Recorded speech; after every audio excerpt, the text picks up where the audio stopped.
칩넷 관련주에 대해서 정리를 해보도록 하겠습니다. 먼저 칩넷이 뭔지 알아야겠죠? 칩넷이란 반도체 기술 중에 하나인데요. 하나의 칩 안에다가 여러 개의 칩을 넣어서 완성하는 패키징 기술입니다. 요즘에 반도체 미세 공정이 중요해지고 있잖아요. 너무 작아지다 보니까 그 공간 안에 회로를 새기는 게 점점 어려워지고 있거든요.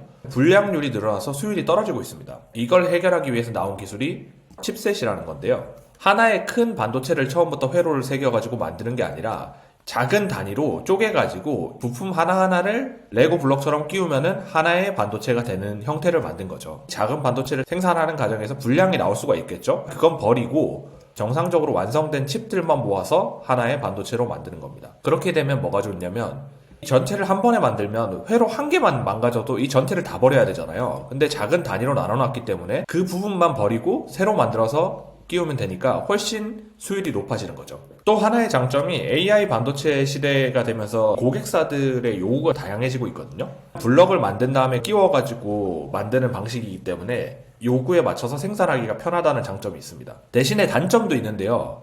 여러 개의 칩을 하나의 칩으로 묶는 기술이라고 했잖아요. 설계가 그만큼 더 복잡해지고 칩 간의 결합 과정에서 결함이 생길 수 있는 가능성이 있습니다. 칩넷 관련주가 떠오른 이유는 한국경제에서 나온 보도 때문인데요. 현재 반도체 시장에 여러 가지 기술들이 주목을 받고 있는데 그중 하나가 칩넷이라는 보도를 했습니다. 최근에 삼성전자가 선점한다고 해서 급등했던 이 CXL 시장이 2080년까지 20조 원 규모로 성장할 거라고 전망했는데요. 칩넷 시장 규모는 같은 기간 200조 원까지 성장할 거라고 전망을 했거든요. 그렇기 때문에 관련주들이 주목을 받을 수밖에 없는 거죠. 칩넷 관련주로는 패키징 기술이기 때문에 그쪽 기업들이 많은데요. 먼저 대장주는 3S입니다. 3S는 2022년에 세계 최초로 칩넷 캐리어를 개발했거든요. 칩넷 관련주가 부각되면서 바로 상한가를 기록했습니다. 두 번째가 퀄리타스 반도체인데요. 칩넷 인터페이스 설계 자산의 국책 과제 주관 기업으로 선정되었습니다. 2등주로 움직이고 있는데 이 퀄리타스 반도체는 CXL 관련주이기도 하잖아요. 오늘 CXL 관련주도 급등하고 있거든요. 그 영향도 같이 받은 거로 보입니다. 그 다음이 네페스인데요. 네페스는 칩넷을 이용해서 초고성능 AI 반도체 개발을 진행하고 있는 회사거든요. 과거에 과기부가 주관하는 공모에 선정되기도 했습니다. 또 하나 오픈 엣지 테크놀로지가 있는데요. 상승은 미약하긴 한데 칩넷용 설계 자산을 개발 중이라고 합니다. 2년 전에 나온 기사인데 올해까지 상용한다는 계획이 있었거든요. 그 이후로는 진행 사항이 특별히 밝혀진 게 없는 상황입니다. 감사합니다.